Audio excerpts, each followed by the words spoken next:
I almost forgot is when you're dealing with people, right? Become not just a person who wants to book them, but what if you became their advisor? And I'll tell you what I mean by that.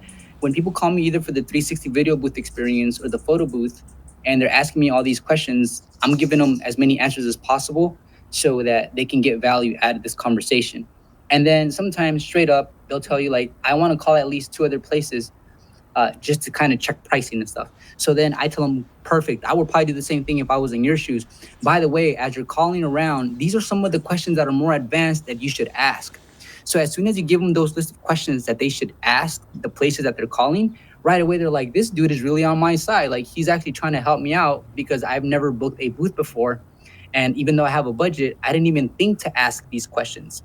So then you build a sense of trust. And what happens, and I want to say 99.9 of the time, is they'll call you back within 5 minutes to maybe a couple hours, and they're like, we decided we want to book with you. And I can show you text messages of like people doing like, hey, we decided to go with you. Oh, see, now you're showing off. Yes. So, well, I mean, it's just the reason I'm encouraging this, guys, is because moving forward, it's all about authenticity.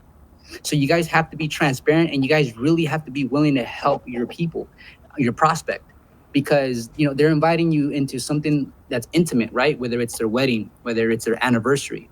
And so you guys want to become their friend immediately. I think also, a lot of times when they're like first new to it, some people haven't rented a 360 or is their first time renting a photo booth. So they don't know what they're comparing. So sometimes they're just comparing prices, right? Mm-hmm. So if you give them that extra information, like, for example, we're all wireless, the high quality or the things that your business is providing that others are not, So like that when they're shopping around, it's like, well, yeah, this person's, let's say $100, but it's like she needs outlets and all this. So sometimes those questions customers don't have, they don't, for other when they're shopping around. Mm-hmm. So, give them some information. Yeah. You know what I mean? Does that make sense? I know what you're putting down and I'm picking it up.